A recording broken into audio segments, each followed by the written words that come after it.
नमस्ते, प्रणाम। मैं मनु मिश्रा आप सबका स्वागत करती हूँ अपने YouTube चैनल पर। फिर से हाजिर हूँ दोस्तों एक गीत लेकर। कैसे लगेगा आप लोग कमेंट में जरूर बताइएगा, और अच्छा लगे दोस्तों तो लाइक, कमेंट, शेयर, सब्सक्राइब जरूर कीजिएगा। धन्यवाद।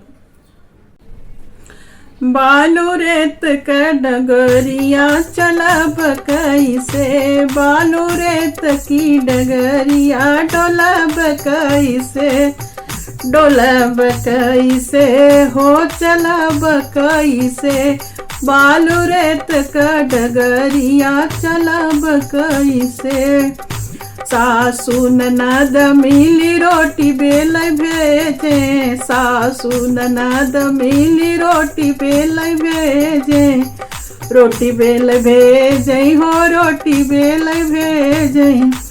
अरे छोटे बा बेलनवा रोटियां बेली कैसे, अरे छोटे बा बेलनवा रोटियां बेली कैसे, बालू रेत कई डगरिया डोलब कैसे, बालू रेत कई डगरिया चलब कैसे। सासू ननद मिल पानी भर भेजे, सासू नदिया मिल पानी भर भेजे, पानी भर भेजे हो पानी भर भेजे। अरे छोट बार सरिया पानी भरी कैसे, अरे छोट बार सरिया पानी भर कैसे, बालू रेत कई डगरिया डोलब कैसे, बालू रेत कई डगरिया डोलब कैसे, डोलब कैसे हाँ चलब कैसे, डोलब कैसे हाँ चलब कैसे, बालू रेत कई डगरिया डोलब कैसे। सास ननदिया मिली सजिया सूत भेजे, सासू ननदिया मिली सजिया सूत भेजे, सजिया सूत भेजे हो सजिया सूत भेजे।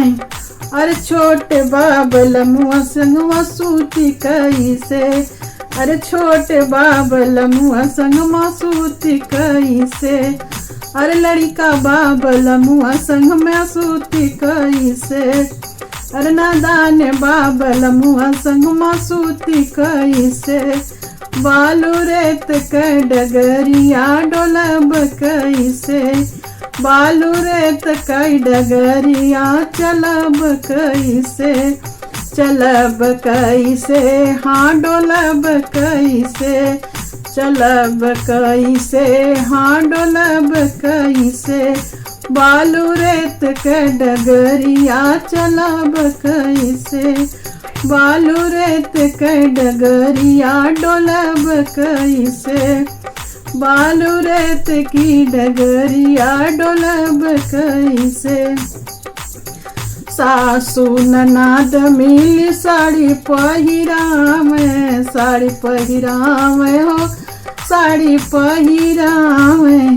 अरे छोट बापलू मुँहवा ढाकी कैसे, अरे छोट बापलू मुँहवा ढाकी कैसे, ढाकी कैसे हमला जाई कैसे, अरे छोटे बाबल मुआ संग सूती कैसे, बालू रेत के डगरिया डोलब कैसे, डोलब कैसे हाँ चलब कैसे, डोलब कैसे हाँ चलब कैसे, बालू रेत की डगरिया डोलब कैसे।